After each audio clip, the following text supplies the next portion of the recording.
You think you can't be an atheist and enjoy art? Now, I've tried my best to understand what he was getting at, and I think he was trying to basically say that in order to enjoy art, you need to have some kind of value, and in order to have any kind of surface level value, you can always ask the why that question.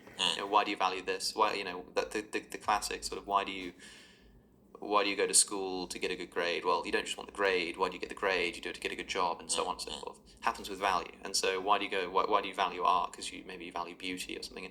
And Peterson's whole thing is that whatever's at the top of this value hierarchy is, in his definition, divine. He just defines it as such. And so he essentially said that, people claim that they are nihilists, but they don't live like that. I thought, well, what would it mean to really live like a nihilist? And, I guess I tried to emphasize. But he's right to the extent that I think most people don't live like they're nihilists. What would the definition of living like a nihilist be?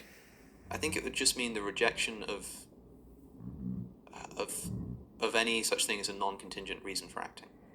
Be more accessible. You would need to really think that there's no reason to do anything outside of essentially your crude preferences and biological drives. Right. And I think the reason why people think that nihilism is unlivable is because they have this image of somebody just immediately becoming a Raskolnikov type figure and just committing a murder or something.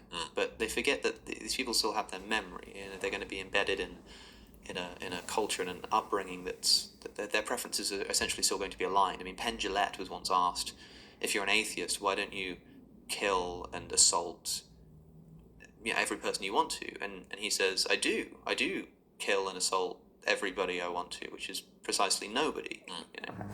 And very clever, I guess a bit of an applause. But I mean, the difficult question ethically is what happens when somebody doesn't have that view. What happens when somebody does just disagree with you? But I don't know. It was kind of boring. Just to interject there too, so you could see the meaning-making machine of society and cultural norms as being useful to constrain the behavior of those outlier people, the ones who would go out and commit the litany of mass murders. But yes. Mum told me that I'm not supposed to squash bugs when I was 5 years old, and this is now carried on through. But yeah, I think for most people, we are the descendants of the people who avoided, at least for the most part, killing people that were close to us, and we feel a lot of the time like we're now close to each other. Yes. I think that's probably true. The issue is that the more that we try to explain away these mechanisms, we try to understand why in our evolutionary history we might have evolved certain moral taboos, this kind of stuff. It begins to essentially take the complete ethical force out of it, and that's what people think leads to nihilism.